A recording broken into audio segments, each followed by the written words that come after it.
Hey there, welcome to today's edition of the Daily Market Rundown, where we break down the key financial developments shaping the stock market and global economy. In today's session, we will cover India's move to reduce tariffs on US imports to counter potential reciprocal tariffs, RBI's major overhaul of priority sector lending guidelines, TPG's acquisition of Siemens Gamesa India, Sebi's relaxed disclosure norms for FPI, and the push for merchant discount rate on UPI transactions. Let's dive right in.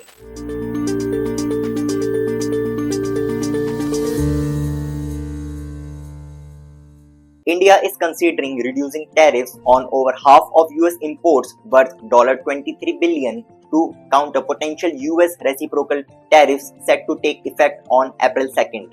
The move aims to protect Indian exports, particularly in key sectors like pharmaceuticals, automobiles, and machinery. The US reciprocal tariffs could impact 87% of India's $66 billion exports to the country.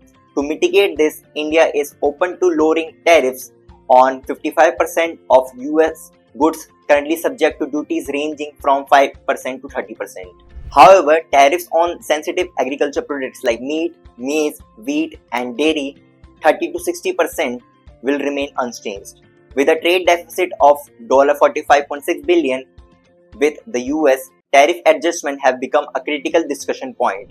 Shifting focus to domestic financial policies, the Reserve Bank of India (RBI) has announced a significant overhaul of its priority sector lending PSL guidelines set to take effect from April 1, 2025. The revision aims to improve credit access to key sectors such as housing, renewable energy, and MSMEs, impacting banking and financial stocks. Key changes include increased loan limits for housing and renewable energy projects to boost accessibility and investments. Additionally, PSL targets for urban cooperative banks (UCBs) have been revised to 60% of adjusted net bank credit (ANBC) or credit equivalent of off-balance sheet exposure. The eligibility criteria for the weaker sections category have also been expanded, removing caps on loans for women beneficiaries. Districts with lower credit flow will receive PSL loans with a 125% weightage, while higher credit default districts will have a 90% weightage. Banks failing to meet PSL targets must contribute to the Rural Infrastructure Development Fund to ensure financial support for priority sectors. The revised framework aims to channel credit into critical areas, bridging financial gaps and promoting economic growth. Moving on to major corporate deals, a consortium led by investment firm TPG along with industrialist Valian Subbiah and former JSW Energy executive Prashant Jain is set to acquire Siemens Gamesa India for an enterprise value of $500 to $550 million. The deal is executed through TPG's RISE Global Impact Investing platform and comes after Siemens Gamesa reported a Euro 4.4 billion loss in FY24, prompting Siemens Energy AG to exit. Siemens Gamesa India has a 9 gigawatt wind turbine manufacturing capacity with key plants in Nellore and Chennai. However, legal challenges remain, including past contractual disputes such as case filed by SEB Corp in the Karnataka High Court. TPG aims to scale operations, optimize costs, and potentially take the business public. The deal underscores the increasing global investment in India's renewable energy sector. Shifting to regulatory changes impacting foreign investment, Sebi has eased disclosure norms for foreign portfolio investors (FPIs) to attract more foreign capital. While the move is expected to enhance liquidity, it could also lead to higher market volatility. Key changes include doubling the threshold for granular beneficial ownership (BO) disclosures from Rs 25,000 crore to Rs 50,000 crore and increasing participatory notes (P-note) issuances, making offshore investments in India easier. Disclosure norms for FPIs with more than 50% of their portfolio in a single corporate group remains unchanged. P-notes accounted for 2.28% of total FPI assets in August 2023, declining to 1.86% by December 2024. SEBI's surveillance measures will play a crucial role in balancing investor confidence and market stability.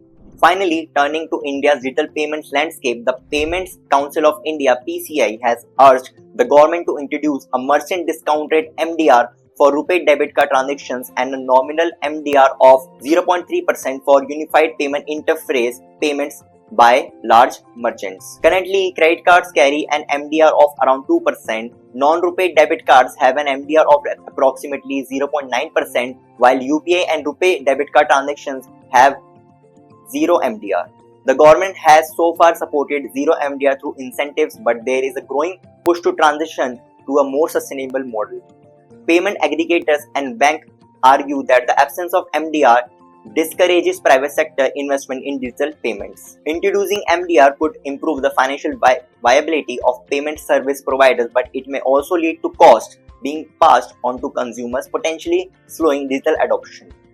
Smaller merchants may still be exempt to promote financial inclusion. The government's decision will significantly impact digital payment growth and the financial sustainability of payment providers.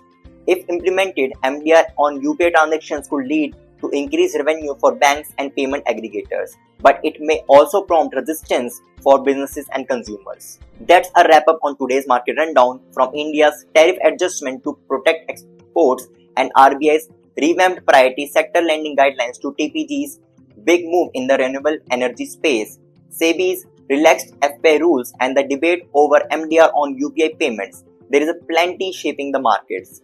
Stay tuned for more updates and let us know which story caught your attention the most. Audio Jungle.